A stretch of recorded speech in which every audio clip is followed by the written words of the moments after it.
नमस्कार साथियों, स्वागत है आप सभी का अपनी पाठशाला पर। मैं हूं अंकित अवस्थी। आप सभी को ये टाइटल देख करके ही बड़ा अचरज का कारक बन रहा होगा कि दिन अगर किसी देश में दिन 26 घंटे का हो जाए तो क्या धरती को स्लो करने वाले हैं कि घड़ियों को तेज करने वाले हैं। सेशन इंटरेस्टिंग है। आज अपन जो सामान्य घड़ियां यूज करते हैं जिनमें 12 बजते हैं, 12 के बाद अगर हम उसको रेलवे के टाइम जोन में लेकर चलें तो 24 भी बजते होंगे, यानी कि 24 घंटे होते होंगे उसके अंदर, घड़ी के अंदर। लेकिन सोचो कि अगर 12 की जगह 13 दिखने लग जाए, 12 से आगे का नंबर दिखाई देने लग जाए, ऐसा अगर वाकई में सुर्खियों में है तो निश्चित ही इसको तो जानने का कारण बनता है कि भाई ऐसा कहाँ हो सकता है, कौन कर रहा है, कौन सा देश इस तरह का प्लान कर रहा है। आइए आज के सेशन में बताते हैं। Arctic region of Norway, Norway के अंदर आर्कटिक रीजन वाला जो क्षेत्र है वहां पर एक शहर प्लानिंग कर रहा है और उसने अपनी तरफ से यूरोपियन कमीशन को लिख करके भी भेज दिया है कि सर सुनो, हमें ना 26 आवर्स का एक दिन चाहिए।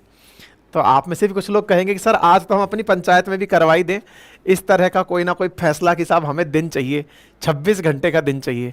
तो दिन चाहिए तो क्या मतलब अगले वाले दिन में से 2 घंटे काट लेंगे, या 24 घंटे को ही अब 26 लिखना शुरू कर देंगे, या फिर दिन बनने का जो सबसे बड़ा कारण है कि भाई पृथ्वी अपनी अक्ष पर घूम रही है तो अक्ष पर उसका घूमना थोड़ा स्लो कर देंगे। क्या करने वाले हैं बताएंगे जरूर। लेकिन पहले जिस देश की बात हो रही है उसे एक बार के लिए मैप पर समझ लेते हैं। देखिए वर्ल्ड मैप आपको दिखाई दे रहा है, इसमें ये रहा यूरोप, और यूरोप के उत्तर में आपको यहां नॉर्वे दिखाई दे रहा है। ठीक है, नॉर्वे को अगर हम यूरोप के मैप में देखें तो आपको यहां पर दिखाई देता है, ये रहा। क्लियर? अच्छा, अगर आप इस मैप को और ध्यान से देखें तो आपको ना मैप में एक चीज दिखाई देगी, ये देखिए, ये dot dot dot dot line दिखाई दे रही है, that is Arctic circle. Arctic circle के उस पार सूरज की डायरेक्ट रोशनी नहीं पहुंचती है, यानी ये वो वाला क्षेत्र है जिसके बाद केवल फ्रिजिड जोन है, बर्फ ही बर्फ है, चारों तरफ बर्फ है। लेकिन फिर भी दुनिया के कुछ लोग रहते हैं।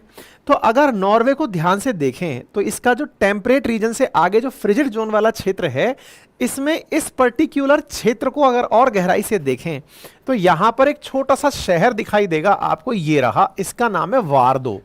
मतलब नॉर्वे के मैप को मैं और जूम कर दूं तो इस तरह से, और इसको और जूम कर दूं तो इसके टॉप पर आपको यहां एक शहर दिखाई दे रहा है, वार्दो। वार्दो, किसी के ऊपर कुछ वार दो। तो ये वार्दो नामक जो शहर है ये कह रहा है कि हम 24 की जगह 26 घंटे की चीज चाहते हैं साहब। अब आपके दिमाग में प्रश्न बनने लगेगा, 24 की जगह 26 घंटे चाह रहा है, यानी कि घड़ियां जो अपने कलाइयों पर बंधी हैं वो 12 की जगह 13 घंटे बजाने लगेंगी, तो ये कैसे संभव है? बाय द वे पहले आप ये समझ लीजिए कि धरती जब अपने अक्ष पर घूमती है तो सूरज के सूरज का प्रकाश जहां से शुरू होता है धरती पर पड़ना, पूरा एक चक्कर धरती जब अपने अक्ष पर काट लेती है वापस उसी जगह प्रकाश पहुंचने में 24 घंटा लगता है। यानी कि धरती का अपने अक्ष पर घूमने के कारण अगर मेरा हाथ धरती है तो ये वापस घूम करके मेरा अंगूठा वापस इधर आएगा 24 घंटे के अंदर। सूरज अगर यहां जमा हुआ है तो धरती घूम कुछ इस प्रकार से रही है, अपनी अक्ष पर घूमने में से 24 घंटे लग रहे हैं। अब में से कोई कलाकार ये कहे कि सर 26 घंटे घुमानी है, 26 घंटे में घुमाना है, तो इसका मतलब ये हुआ कि इसको थोड़ा धीरे घुमाऊंगा मैं, अपनी अक्ष पर ये जो घूमने वाली अर्थ है इसको थोड़ा स्लो स्लो घुमा लेंगे भाई। तो ये जो स्लो रोटेशन है, क्या ऐसा कुछ करने वाले हैं ये लोग, या फिर बोले भाई सुन, तुम्हें 24 घंटे भी तो किसी ने बताया ही होगा ना, इसको 26 कर ले, सम संख्या में 13 13 13 मेरा ऐसे कर लेते हैं, इसको 28 कर लो ऐसे। तो इसके पीछे का क्या कंसेप्ट है, क्या लॉजिक है, वो भी मैं आपको बताऊंगा। लेकिन क्या आपको पता है आज अपनी घड़ियों में जब टाइम बजता है तो घड़ियों के टाइम पूरे देश में एक जैसे चलते हैं। लेकिन विचार कीजिए कोई देश ऐसा हो जो अपनी घड़ी के टाइम को सीजन के हिसाब से आगे पीछे करता हो। आप कह रहे हैं ऐसा क्यों कह रहे हैं? असल कंसेप्ट इस देश का वही है जो मैं अब यहां से आगे बताने जा रहा हूं, जिसे हम डे लाइट सेविंग कहते हैं।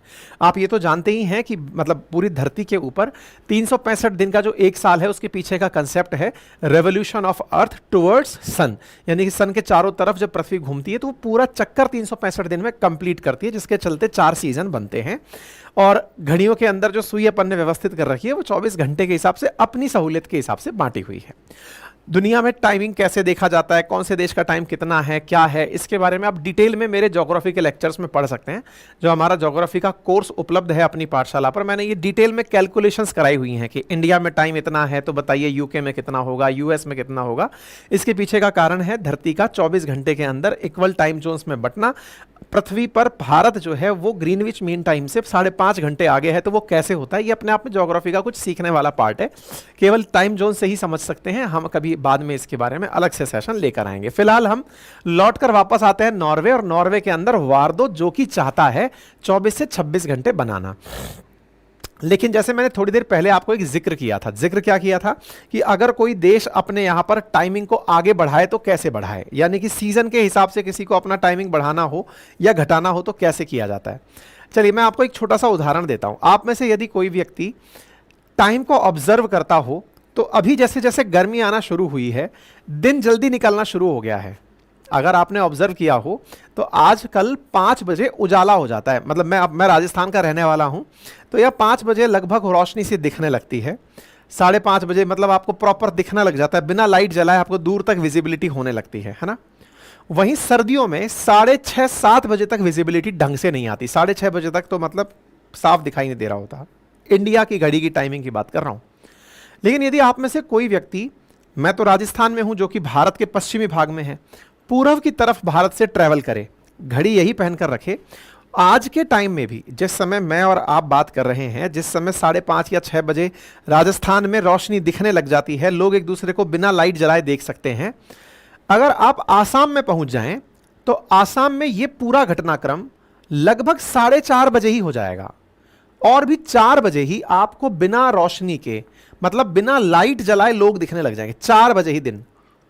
और थोड़ा और आगे की तरफ निकलते चले जाएं, नॉर्थ ईस्ट में नागालैंड साइड में पहुंच जाएं, बिल्कुल अरुणाचल प्रदेश पहुंच जाएं, तो अपनी घड़ी में जिस समय 6 बज रहा हो मतलब जैसे आज राजस्थान में 5:30 बजे के आसपास दिन दिख रहा है, तो वह 3:30 बजे के आसपास सूरज की रोशनी दिखना शुरू हो जाती है। आप कहेंगे क्या बात कर रहे हो सर, ऐसे होता है क्या? मैंने कहा जापान में पहुंच जाऊंगा तो रात को 12 बजे दिखने लग जाती है। आप कहेंगे मजाक कर रहे हो, नहीं वास्तविकता है, क्योंकि सूरज जो है ना वो पृथ्वी के, मतलब पृथ्वी जो है वो सूरज के चारों तरफ से जब चक्कर काट रही है, सूरज के सामने जब चक्कर काट रही है, तो ये समझिए कि सूरज की रोशनी मान लीजिए पहले मेरे थंब पर आ रही थी, तो अब धरती घूमना शुरू हुई है, तो धरती घूमना शुरू हुई है तो थंब सरक गया, अब दूसरी जगह रोशनी आ गई। तो तुलनात्मक रूप से जो भारत जो है उसका पूर्वी किनारा अगर हम बढ़ते हैं तो वो सूरज के ज़्यादा जल्दी सामने आ रहा है, ज़्यादा जल्दी सामने आ रहा है तो ज़्यादा जल्दी दिन निकल रहा है। तो अब आप एक दिमाग में विचार करिए, मैं एक बार के लिए उदाहरण के रूप में ये समझूं कि आसाम अरुणाचल प्रदेश साइड में 4 बजे सुबह दिन निकल आता है। दिन निकलने से मतलब बिना लाइट जलाए लोग एक दूसरे को देख लेते हैं, डन।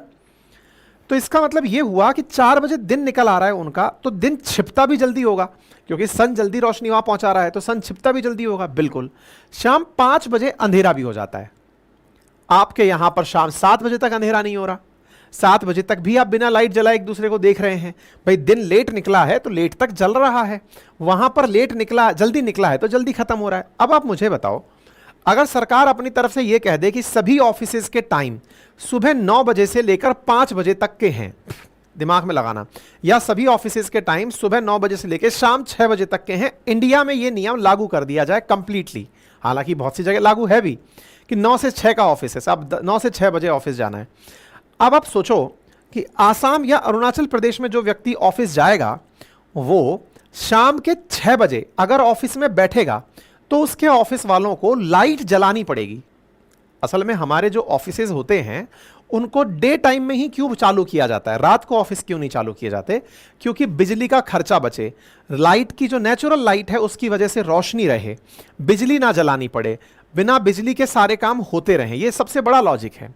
लाइट बचाने के लिए ही हम डे टाइम के अंदर ऑफिसेज का टाइम रखते हैं। लेकिन विचार कीजिए, अगर ये 9 से 6 का ऑफिस कल्चर अरुणाचल प्रदेश में लागू रखा जाए तो क्या आपको यह नहीं लगता शाम 4 बजे के बाद उनको लाइट ऑन करनी पड़ जाएगी अपने ऑफिस के अंदर, उनकी तो बिजली खर्च होगी।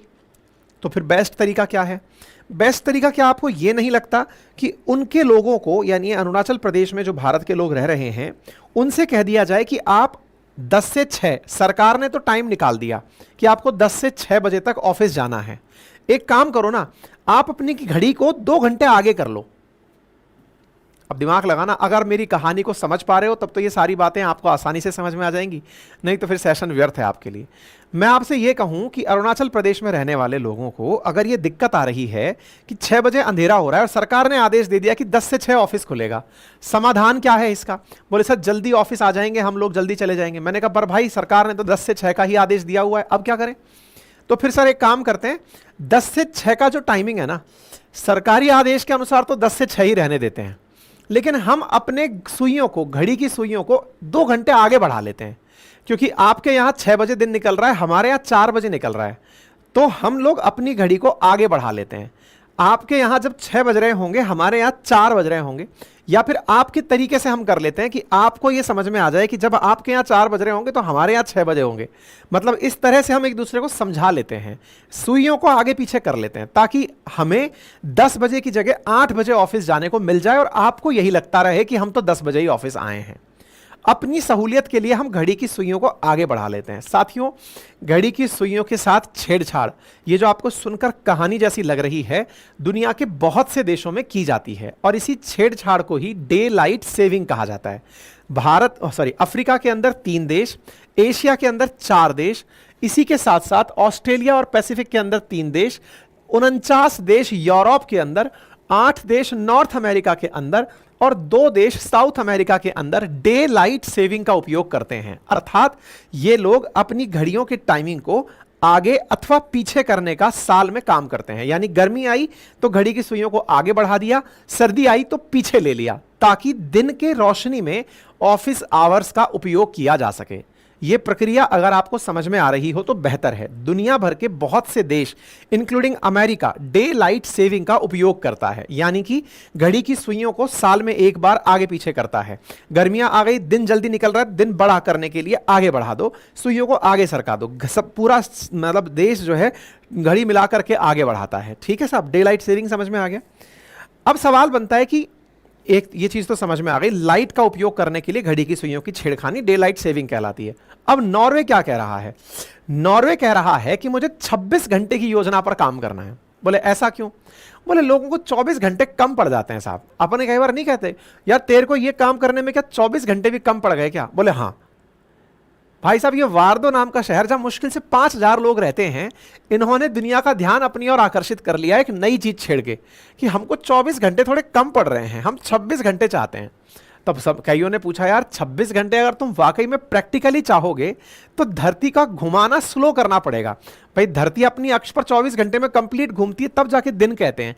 धरती को रोकना है तो इसमें कोई टॉर्क वॉर्क भूकंप बम बम चलाने पड़ेंगे, तब जाके थोड़ा धीरे चलेगी ये। तो बोले नहीं नहीं नहीं नहीं, मैं ये नहीं कह रहा कि आप धरती को धीरे कर दो, मैं तो ये कह रहा हूं 24 की जगह घड़ी में 26 घंटे लिख दो। तो बोले यार नादान आदमी, ये बताओ कि तुम ये जो चाह रहे हो इससे फायदा क्या होगा? बोले इससे फायदा, अब लोग अपने परिवार के साथ ज्यादा समय बिता पाएंगे। बोले कैसे? बोले ऑफिस आवर्स कहो आपकी 10 से 6 का ऑफिस आवर्स है, आप आराम से रखो, ऑफिस आवर्स 10 से 6 होंगे दुनिया के हिसाब से, लेकिन हमारी घड़ी में 10 से पहले 10 के बाद में 11, 12, 1 ये बजेंगे। टाइम हमारा बढ़ गया साहब। हम भले ही जो आपका 1 घंटा है ना, हम 50 मिनट में 1 घंटा पूरा कर लेंगे, तो टेक्निकली ऑफिस लोग कम जाएंगे, काम कम करेंगे, परिवार के साथ समय बिताने का बचेगा। आप लोगों ने टाइमिंग ऑफिस की सेट कर दी है, हम चाहते हैं कि घड़ी में से हम 2 घंटे बचा के निकाल लें। यह आइडिया बड़ा खतरनाक प्रकार का है, जो कि इस समय रूस की सीमा से लगे हुए इस वादसो नामक जगह पर मतलब प्लान किया जा रहा है। ये जो वादसो करके सिटी है, जो कि बिल्कुल रूस के जस्ट ऊपर नॉर्वे के सिटी है, जहाँ पे 5000 की आबादी कुल मिलाकर रहती है, जो बड़ा ही खूबसूरत सा शहर दिखाई पड़ता है, एकदम व्यवस्थित प्रकार का शहर, जहाँ फ्रिजिड जोन होने के कारण बर्फ जमी रहती है। यहाँ पर यह प्लान किया जा रहा है। और इतना ही नहीं, इनके जो मेयर हैं जिनका नाम है वेंचे पेडरसन, वो इस पूरे की पूरे आइडिया को यूरोपियन कमीशन को भी भेज चुके हैं। अच्छा बाय द वे मैं बता दूं, नॉर्वे यूरोपियन यूनियन का सदस्य नहीं है, फिर भी बोले आपकी वजह से हम लोग मिलकर के काम करते आए हैं, कोऑर्डिनेशन में रहेगा तो थोड़ा ठीक रहेगा। आपके दिमाग में आएगा हमारे देश में 5000 की आबादी वाले गांव के सरपंच को यह नहीं पता कि विदेश में किससे बात करनी है, कौन व्यक्ति ऐसा है जिसके साथ कोऑर्डिनेशन करके यह काम हो सकता है। यहां पे 5000 की आबादी वाला व्यक्ति पूरे यूरोप को हिला दिया, इंडिया में बैठे हुए चर्चा हो रही है कि साहब एक काम करते हैं, आपका टाइम बढ़ा कर देते हैं। इससे इसको केवल और केवल टूरिज्म चाहिए। बोले लोग ना इस चीज को देखने के लिए यहां आएंगे, लोगों में क्यूरोसिटी बढ़ेगी मेरे क्षेत्र को जानने की। लोग मेरे क्षेत्र को जानने आएंगे कि जहां दिन 26 घंटे का होता है, चलिए वहां घूम के आते हैं। इस प्रोजेक्ट का नाम ही मोर टाइम प्रोजेक्ट रखा है कि ज्यादा समय मिलेगा। एक ऐसा प्रोजेक्ट है जहां जीवन को जीने का अनोखा जश्न है।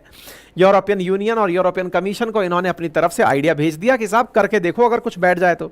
अच्छा, ये लोग अपनी तरफ से इस टाइम जोन में केवल चाहते इतना सा ही करना है कि कैसे भी करके यूरोपियन संघ हमारी बात सुन ले और उसको लागू करवा दे। अब चाहे कोई माने या ना माने, अगर ये 5,000 लोग आपस में मिलाकर घड़ी आगे कर भी लिए तो किसी को क्या वाकई में फर्क पड़ सकता है? देखिए, मैं आपको कुछ बातें बताता हूं। हमारा जो शरीर है ना, इसके ऊपर भी कभी एक सेशन करेंगे। एक साइकिल होती है जिसको सर्केडियल साइकिल कहते हैं। सर्केडियन साइकिल, सर्केडियन साइकिल का मतलब होता है हमारी बॉडी में हर चीज का टाइम फिक्स है। आप और हम घड़ी के हिसाब से नहीं चल रहे हैं। हमारी बॉडी क्लॉक असल मायने में सन के हिसाब से ऑलरेडी सेट है। हमको मध्य रात्रि में 2 बजे गहरी नींद आती है, 4 बजे हमारी बॉडी के अंदर काफ़ी ठंडक रहती है। हमारी टाइमिंग फिक्स है। 10 बजे सबसे ज़बरदस्त अटेंशन होता है। बेहतरीन अटेंशन जो है ना वो मतलब 10 बजे, हमारे सुबह 10 बजे जो होता है वो होता है। मतलब बॉडी ने ऑटोमेटिक हमारे शरीर में सारे सेक्टर्स को सेट किया हुआ है, जैसे सर्केडियन साइकिल बोलते हैं। मतलब आपने कई बार सुना होगा ना, घर वालों को ये कहते हुए कि भाई सुबह जल्दी उठ के पढ़ना चाहिए, है ना, दिमाग ठंडा रहता है। इस समय ऑफिस आवर्स 10 बजे ही क्यों होते हैं? क्योंकि उस समय सबसे ज़बरदस्त अटेंशन लेवल होता है ना। जिम शाम को क्यों जानी चाहिए? हर चीज़ के पीछे का जो लॉजिक है ना वो सर्केडियन रिदम में है। तो अगर सर्केडियन रिदम, जिसको कि आप बॉडी क्लॉक से भी रिलेट कर सकते हैं, अगर किसी व्यक्ति के शरीर में सर्केडियन साइकिल डिस्टर्ब होती है ना तो शरीर बीमार हो जाता है। इसलिए टाइम लैग की समस्या, जब कोई व्यक्ति विदेश से इंडिया आता है, जैसे यूके से आप इंडिया आओगे तो हम 5.5 घंटे आगे चल रहे हैं, तो उनके यहां पर जो टाइम हो रहा है उससे हम 5.5 घंटे आगे चल रहे हैं। मतलब कि रात 12 बज रहे होंगे वहां पे, तो हमारे यहाँ सुबह 5:30 बज रहे हैं। अब आपको तो दोपहर 2 बजे गहरी नींद, मतलब रात को 2 बजे गहरी नींद आने वाली थी, और यहाँ तो हमारे 7 बज जाएंगे उस समय पर। हमारे तो यहाँ पे सब बच्चे खेलने कूदने निकलेंगे, तो आपकी बॉडी एकदम एडजस्ट नहीं हो पाती, जिसे टाइम लैग की समस्या कहते हैं। बॉडी को उसमें ढलने में काफ़ी टाइम लगता है ना। तो सर्केडियन रिदम इसकी वजह से प्रभावित हो सकती है। एक बड़ा फैक्टर यहां पर निकल कर आ रहा है, ठीक है। बाकी इन लोगों को अपने हिसाब से टाइम बढ़ाना है तो साइकोलॉजिकल काम हो सकता है। बाकी पृथ्वी के घूर्णन को कम करना, टॉर्क बढ़ाना, ये बाकी सब फैक्टर्स हैं जिनके बारे में कोई और बात कभी और करेंगे। फिलहाल के लिए इतना ही। बाकी आप इस विषय पर क्या सोचते हैं, विचार कीजिए कि अगर ऐसा हो जाए तो क्या हो, कमेंट बॉक्स में जरूर बताएं। चैनल पर नए हैं तो सब्सक्राइब कर लें, और मेरे प्यारे साथी जो मेरे साथ जुड़ करके इस रामनवमी से शुरुआत करना चाहते हैं आरएएस फाउंडेशन बैच की, बैच ज्वाइन कर लें, क्योंकि मेरी टीम आपके लिए कंप्लीट फाउंडेशन बैच मात्र 7500 रुपए में लेकर के आ रही है। अच्छा, इस बीच में कुछ विद्यार्थियों का हमारे लिए कॉल सेंटर पर कॉल आया। कॉल ये था कि जो ऑलरेडी अपनी पाठशाला पर पढ़ने वाले विद्यार्थी हैं, उनकी डिमांड ये है कि सर हमें भी एथिक्स पढ़नी है, क्योंकि कुछ बच्चे ऐसे हैं जो मेरे साथ जीएस फाउंडेशन पढ़ते रहे हैं, हिस्ट्री, ज्योग्राफी, पॉलिटी, इकोनॉमी उन्होंने मुझसे पढ़ी है। उनका मन है कि मुझे एथिक्स और पढ़नी है आपसे। कुछ विद्यार्थी ऐसे हैं जो कि, जैसे मैं ये बैच आरएएस के लिए लेकर आ रहा हूं, कुछ बच्चे जो हमारे ऑलरेडी एप्लीकेशन में यूपी पीसीएस या फिर बिहार पीसीएस के लिए पढ़ रहे हैं, उनका भी मन है कि उन्हें भी एथिक्स पढ़ना है। एथिक्स को लेकर के कि गांधी जी क्या कहते थे, कांत क्या कहते थे, वाल्टेयर क्या कहते थे, सही क्या है, गलत क्या है, गुण क्या है, दुर्गुण क्या है, मतलब रित क्या है, धर्म क्या है, ये सब बातें जिन्हें जाननी है। मानवीय मूल्य क्या है, सामाजिक मूल्य क्या है, यदि आपको जानने का बहुत ज़्यादा मन हो रहा है तो आज हमने अपनी टीम से डिस्कशन किया था, क्योंकि एथिक्स सुन करके हमारे कॉल सेंटर पर जो इन दिनों कॉल आ रहे हैं वो इस बात के आ रहे हैं कि आप हमें सर वाले बैच में एडमिशन दिला दो। हमें आरएएस के बच्चे तो नहीं हैं, हम सर के अदर बैचेस के बच्चे हैं, लेकिन हमें एथिक्स वाले बैच में एडमिशन लेना है। मैंने अपनी टीम से बात की है, पॉसिबली ये संभव हो पाएगा। तो जो मेरे ऑलरेडी सब्सक्राइबर्स हैं, अगर वो एथिक्स पढ़ना चाहते हैं, जिन्होंने ऑलरेडी एप्लीकेशन पर कोई ना कोई कोर्स लिया हुआ है, तो मैंने टीम को बोला है संभवतया आपको ये जानकारी थोड़ी देर में हम किसी तरह से और भी दे देंगे। 499 रुपीज़ में मैं आप लोगों के लिए एथिक्स का यह बैच ओपन कर रहा हूं, जो ऑलरेडी कोर्स लिए हुए लोग हैं, और उनके लिए जो कोड लगाना है एप्लीकेशन पे वो एथिक्स कोड ही लगा दीजिएगा, ETHICS एथिक्स कोड लगाना। तो जिन्होंने पहले से कोर्स लिए हुए हैं उन्हें ये 499 में मिल जाएगा, ठीक है। और कोई नया बच्चा है जिसको लगता है कि उसे भी एथिक्स पढ़ना है हमारे साथ अपनी पाठशाला पर, तो उनके लिए एडिशनली 999 यानी कि आप किसी भी प्रकार की कैटेगरी से हों, आप किसी भी एग्जाम की तैयारी कर रहे हों और आपको ये केवल इसलिए सुनना है कि आप हमारे पास अभी तक सब्सक्राइबर के रूप में नहीं जुड़े थे, तो आप 999 में मुझे ज्वाइन कर सकते हैं केवल एथिक्स के लिए। ये दो ऑप्शंस मैं आपके लिए अतिरिक्त रूप से खोल रहा हूं, क्योंकि मैं काफ़ी दिन से जब से एथिक्स की बात कर रहा हूं RAS कंप्लीट फाउंडेशन बैच में, जहां 16 सब्जेक्ट पढ़ाए जाते हैं 7500 रुपए में, तो बच्चों के कॉल सेंटर पे धड़ाधड़ कॉल आ रहे हैं, नहीं साहब हमें केवल एथिक्स आपसे पढ़ना है, वो एथिक्स वाली बात बताओ कैसे की जाए। तो मैंने ये ऑप्शन आपको अतिरिक्त रूप से बता दिया है। आज थोड़ी देर में आपको एप्लीकेशन पे दिखने भी लग जाएगा। अपनी पाठशाला एप्लीकेशन का लिंक कमेंट बॉक्स में दिया हुआ है, आप वहां से इसे ले भी सकते हैं, ठीक है। बाकी रही बात इसकी जीएस फाउंडेशन की, तो मात्र 1999 में हमारा जीएस फाउंडेशन आपके लिए उपलब्ध है। 6 किताबों का सेट है, आप लोगों को उपलब्ध हो जाता है और आप इसे अपने घर पर, मेरे हैंड रिटन नोट्स को 3000 पेजेस के नोट्स हैं, आप इनको अपने घर पर ऑर्डर कर सकते हैं, ठीक है। थैंक यू सो मच, अपना ख्याल